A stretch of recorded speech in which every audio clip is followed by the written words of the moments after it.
Leksiyonu tamamlaştırımız hürmetli vatandaş bugün Çizsağ İşkemen 19. yıl 5. ayının 30. günü haftığı Perşembe. Önceki mavzumunda Steban'ın mundaq dedi. Suadı uğraşı kılıvatkan Prezident Trump kayniga bir kadem mi çekilmeydi? Mavzulu haber 5. ayının 28. günü Bloomberg agentliği ilan kılın. Haber mundaq başlandı.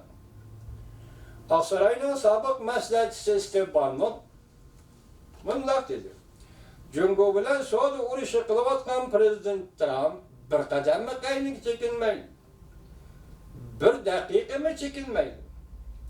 Çünkü Suudi talaşlar hazır asasiyetten Cungo'nun iktisadi kurulmasını özgertmekte. Demek hazırdan başlap Amerika Cungo oturusuzki Suudi talaşlar Cungo'nun iktisadi kurulmasını özgertiyotu dedi. Bloomberg 28. günü haber kılıp mundaq görsetti. Bundan Orta Asya'da Kazakıstan'da muhbirinin ziyaretini kabul kılgandı mundaq dedi. Prezident Trump bar gücünü çıkarışını beğişlişi gerek. Bar gücünü çıkarışı ve bar gücünü beğişlişi gerek.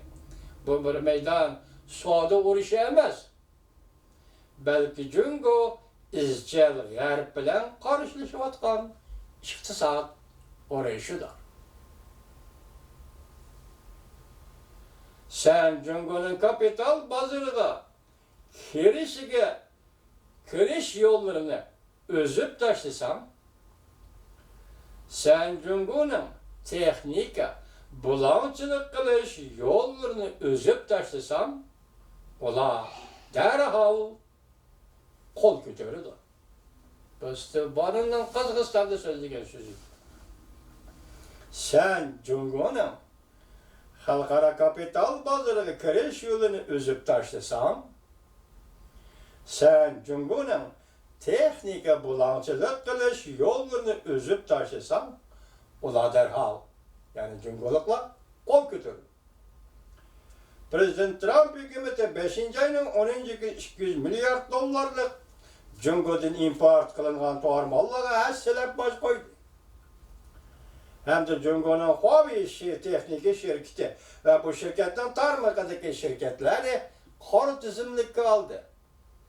Bu şirketler umumi 70 yürüyüşlük şirket.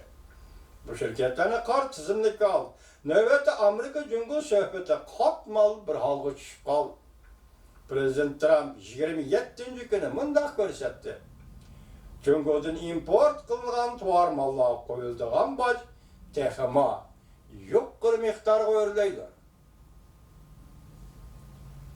Steban'ın mundaq görsetti. Men Prezident Trump'ni çekinidu. Bir dakika bolsumu çekinidu dep oylamayman. Qaramayman. Çünkü Suudi talaş tartış asasiyetten Cungo'nun iktisadını növbette kurulmasını növbette özgertişke başladı. Şunun için ola, yani Cungo taraf G'arb'den erken iktisat tertibi bilen hemkarlaşışı lazım. Hazır kabul kılıp olmaydıgan iki xil sistemi var. Bandan, mundaq hesapladı. Növbeti Cungo Kompartiyası meselesi aldığımızdaki mühim meselesidir. Mühim meseledir. Bir taraf kılınışı gerek. Yeni haber, yani bir mavzu. Prezident Trump, Amerika 7. skadronunun Cenubi Deniz'de çağrılaş elip barğanlığını mədiyətlidi. Mavzulu haber 5. ayının 29. günü Amerika Avaz'dan Xitay Tül programımız ilan kılındı. Haber mundaq başladı.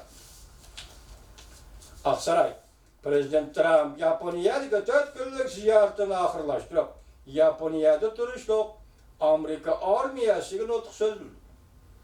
Prezident Amerika'nın harbiy parxodini söz turib, endi Tinch okean rayonida turayotgan Amerika'nın 7. skadronini mədiyətlidi. Hem bu skadronun Cenubi Deniz'de çağrılaş elip barğanlığını mədiyildi.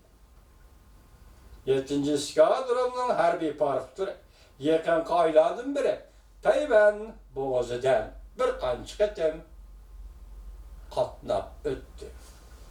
Yaponiyani ziyorat qilayotgan chog'ning eng oxirgi bir kuni Amerikada urushda qurbon bo'lganlarni xotirlash kuni edi, ya'ni 27-kun. Bu USS Wasp belgili harbiy parxod ustida turib, Prezident Trump nutq so'zladi. Bugun urushda vafot bo'lganlarni xotirlash kuni. Skadronning o'g'il-qiz jangchilari va'dasiga vafo qilib, tinchlik uchun urushga tayyorlik qilyapti. 7-skadronning o'g'il-qiz jangchilari va'dasiga vafo qilib, tinchlik uchun urushga tayyorlik qilyapti. Sizlarning qilayotganinglarni ko'rib turibman. Sizlar qaltis ish qildinglar. Sizlar g'ururinglar bilan ish qilib, Seriq dengiz, Yapon dengizi, Sharqi dengiz va Janubiy dengizda chorlash elib bordinglar.